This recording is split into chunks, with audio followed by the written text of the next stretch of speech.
Hi ಎಲ್ರಿಗೂ ಇವತ್ತಿನ ವಿಡಿಯೋದಲ್ಲಿ ನಾನು ನಿಮಗೆ ಒಂದು ಸಿಂಪಲ್ ಲಂಚ್ ರೆಸಿಪಿಯನ್ನು ತೋರಿಸಿಕೊಡ್ತೇನೆ। ಇವತ್ತಿನ ಲಂಚ್ ಮೆನು ಜೀರಿಗೆ ಕರಿಮೆಣಸಿನ ಸಾರು ಮತ್ತು ಬೀನ್ಸ್ ಪಲ್ಯ। ಕೊಂಕಣಿಯಲ್ಲಿ ಇದಕ್ಕೆ ನಾವು ಜೀರೆ ಮಿರೆ ಕಡಿ ಮತ್ತು ಬೀನ್ಸ್ ತಳಸಣ್ ಅಂತ ಹೇಳ್ತೇವೆ। ಜೀರಿಗೆ ಕರಿಮೆಣಸಿನ ಸಾರು ಜೀರ್ಣಕ್ಕೆ ಕೂಡ ತುಂಬಾ ಒಳ್ಳೆಯದು ಹಾಗೂ ಮಾಡಲಿಕ್ಕೆ ಕೂಡ ತುಂಬಾ ಸುಲಭ। ಈಗ ಈ ಸಾರನ್ನು ಮಾಡೋ ವಿಧಾನ ನೋಡೋಣ। ಒಗ್ಗರಣೆ ಕಾವಲಿಗೆ 1 ಸ್ಪೂನ್ ತೆಂಗಿನೆಣ್ಣೆ ಅಥವಾ ತುಪ್ಪ ಹಾಕಿ, ಅರ್ಧ ಸ್ಪೂನ್ ಕರಿಮೆಣಸು ಮತ್ತು 1 ಸ್ಪೂನ್ ಜೀರಿಗೆ ಹಾಕಿ ಸಣ್ಣ ಉರಿಯಲ್ಲಿ ಫ್ರೈ ಮಾಡಬೇಕು।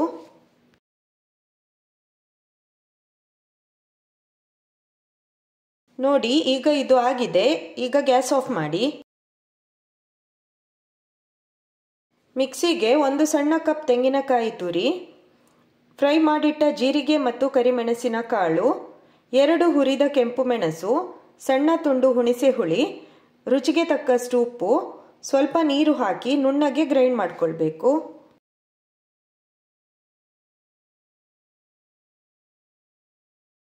ಈಗ ಈ ರುಬ್ಬಿಟ್ಟ ಮಸಾಲೆಯನ್ನು ಸಾರು ಮಾಡೋ ಪಾತ್ರೆಗೆ ಹಾಕಿ, ಮಿಕ್ಸಿ ತೊಳೆದ ನೀರನ್ನು ಹಾಕಿ ಚೆನ್ನಾಗಿ ಮಿಕ್ಸ್ ಮಾಡಿ। ಬೇಕಾದರೆ ಇನ್ನೂ ಸ್ವಲ್ಪ ನೀರನ್ನು ಸೇರಿಸಿಕೊಳ್ಳಬಹುದು। ಸಾರಿನ ಹದ ಇಷ್ಟು ಇದ್ರೆ ಸಾಕು, ತುಂಬಾ ತೆಳ್ಳಗೆ ಮಾಡಿದ್ರೆ ಕೂಡ ಅಷ್ಟು ಚೆನ್ನಾಗಿರುವುದಿಲ್ಲ। ಈಗ ಇದನ್ನು ಕುದಿಯಲು ಇಡಬೇಕು।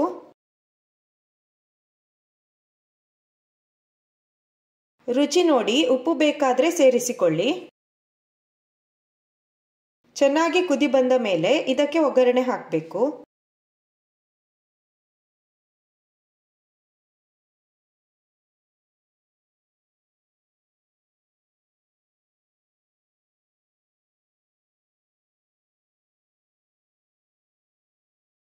ಒಗ್ಗರಣೆ ಕಾವಲಿಗೆ 2 ಸ್ಪೂನ್ ತೆಂಗಿನೆಣ್ಣೆ ಹಾಕಿ 10 ರಿಂದ 12 ಜಜ್ಜಿದ ಬೆಳ್ಳುಳ್ಳಿ ಬೀಜವನ್ನು ಹಾಕಿ ಕೆಂಪಗಾಗುವ ತನಕ ಫ್ರೈ ಮಾಡಿ।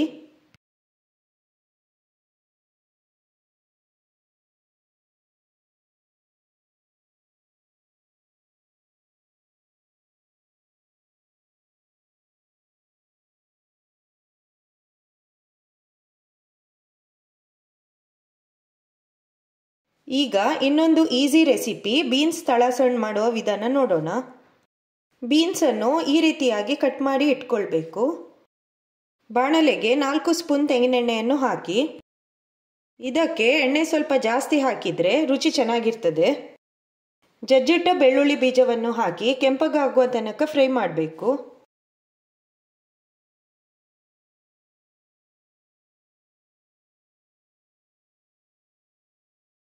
ಉರಿ ಸಣ್ಣದು ಮಾಡಿ ಅರ್ಧ ಸ್ಪೂನ್ ಮೆಣಸಿನ ಪುಡಿಯನ್ನು ಹಾಕಿ, ಕಟ್ ಮಾಡಿಟ್ಟ ಬೀನ್ಸ್ ಅನ್ನು ಹಾಕಿ ಚೆನ್ನಾಗಿ ಮಿಕ್ಸ್ ಮಾಡಿ।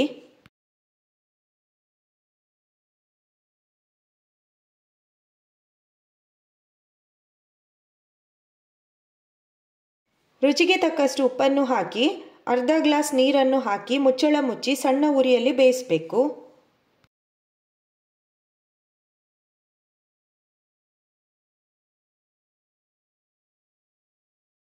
ಹತ್ತು ನಿಮಿಷದ ನಂತರ ಮುಚ್ಚಳ ತೆಗೆದು ರುಚಿ ನೋಡಿ ಉಪ್ಪು ಅಥವಾ ಖಾರ ಬೇಕಿದ್ರೆ ಈ ಟೈಮ್ನಲ್ಲಿ ಹಾಕಬಹುದು।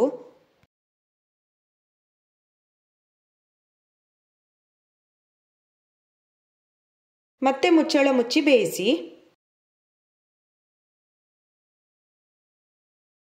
ಕೊನೆಯಲ್ಲಿ ಸ್ವಲ್ಪ ತೆಂಗಿನಕಾಯಿ ತುರಿಯನ್ನು ಹಾಕಿ ಚೆನ್ನಾಗಿ ಮಿಕ್ಸ್ ಮಾಡಿದ್ರೆ ಈ ಪಲ್ಯ ರೆಡಿ ಆಯಿತು। ಒಂದ್ಸಲ ಈ ಪಲ್ಯವನ್ನು ಮಾಡಿ ನೋಡಿ, ತುಂಬ ಚೆನ್ನಾಗಿರ್ತದೆ। ನನ್ನ ಈ ರೆಸಿಪಿಗಳು ನಿಮಗೆ ಇಷ್ಟ ಆದರೆ ಲೈಕ್, ಶೇರ್ ಮತ್ತು ಕಮೆಂಟ್ ಮಾಡಿ ಹಾಗೂ ನನ್ನ ಚಾನಲನ್ನು ಸಬ್ಸ್ಕ್ರೈಬ್ ಮಾಡಿ। ಇನ್ನೊಂದು ಹೊಸ ರೆಸಿಪಿಯೊಂದಿಗೆ ಮತ್ತೆ ಸಿಗೋಣ। ಬಾಯ್ ಎಲ್ರಿಗೂ।